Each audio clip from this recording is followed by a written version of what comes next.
저는 등록금을 벌기 위해 편의점에서 아르바이트를 시작했습니다.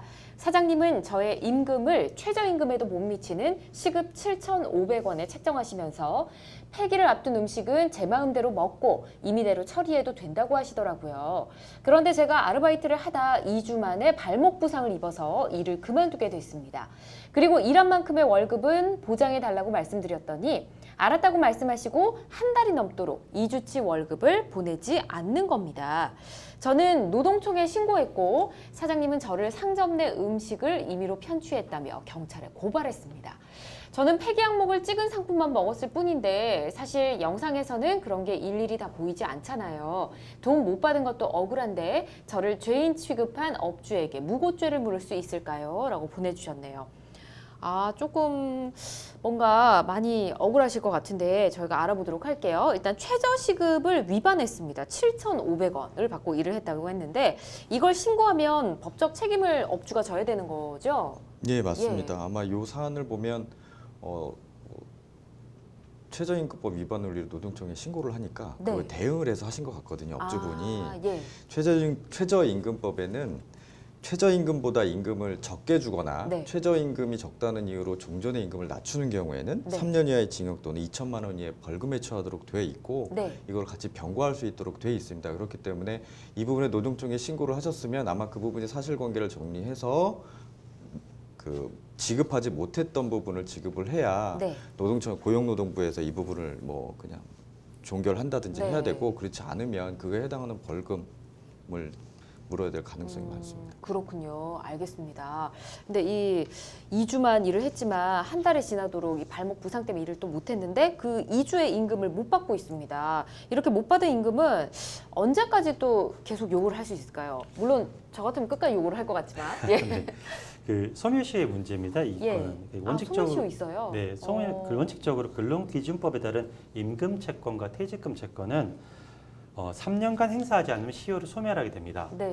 시효 같은 경우에는 언제부터 그 시기가 시작되느냐가 문제되는데 임금은 정기 지급일 다음 날부터 정기 지급일 다음 보통 우리 월급 받는 날.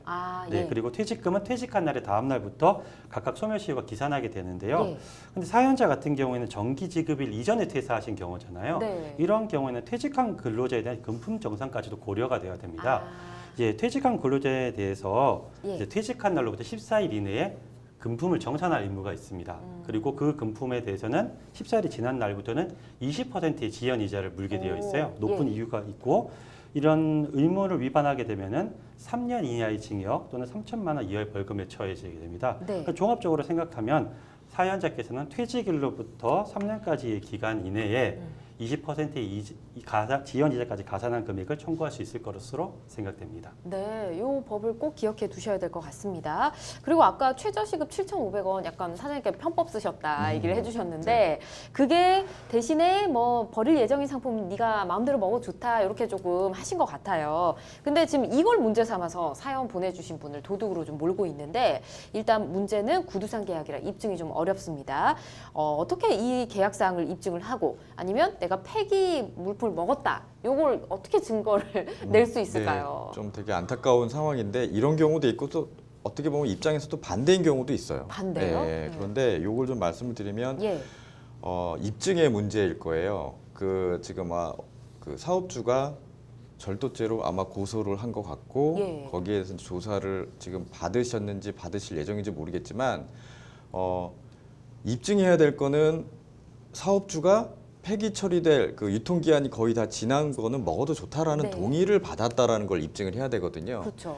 근데 이제 고소인이 그걸 부동의하니 부인을 하니 그거에 대한 입증을 해야 되는데 뭐 그에 서면 쓴 것도 없고 만약에 그 편의점 내 CCTV를 좀 한번 확인해 봐야 될 것 같고요. 물론 그 아까 말씀하신 것처럼 그 영상이 제대로 확인이 되지 않는다는 측면도 있지만 물건이 들어오면 제가 알기로는 편의점에서 물건이 들어오면 바코드를 다 확인하고 재고량이라든지 다 매일매일 체크를 하는 걸로 알고 있어요. 그렇군요. 그럼 만약에 이 사람이 CCTV에서 이 사람이 물론 2주에 3주간에 CCTV가 있을 거라고요. 그럼 사업주가 그거를 보고도 아무 말을 하지 않았다라는 분에 대한 점을 한번 입증을 하시고 또 이 사람이 만약에 CCTV에 어디서 하는 걸 취직하는 거를 본다라고 했을 때 그 시점을 기준으로 계속 남아있는 재고량이라든지 그때 입고됐던 부분에 대해서 입고된 물품이 있으면 그게 유통기한이 언제까지인지 네. 확인하고 그게 계속 남아있다. 뭐 어차피 남아있는 부분들에 대한 좀 시간적인 여유라든지 그렇죠. 그거를 좀 간접 정황을 이렇게 다 뜯어 모아야 될 것 같아요. 네. 그렇게 되면 어쨌든 CCTV가 계속 뭐 사업주가 그걸 확인하지 않았다라고 할 수 있겠지만 만약에 본다고 했을 때 그런 점 그리고 일정한 바코드에서 물건이 왔는데 거의 남아있는 부분들인데 없어졌는데도 네. 나중에 재고물품 확인해도 그걸 수인했던 점 이런 점들을 하면 아 이분의 말이 맞을 것 같다라는 네. 점이 인정이 되면 벗어나지 않을까. 네. 그러니까 좀 어려운 문제긴 한데 이렇게 머릿속에 하고 나중에 진술할 때 그렇게 하시면 될 것 같아요. 알겠습니다. 말씀해주신 내용 딱 들어보니까 뭔가 입증할 방법을 좀 찾은 느낌이 듭니다. 네. 굉장히 어려운 일인데 조언을 좀 해주셨고요.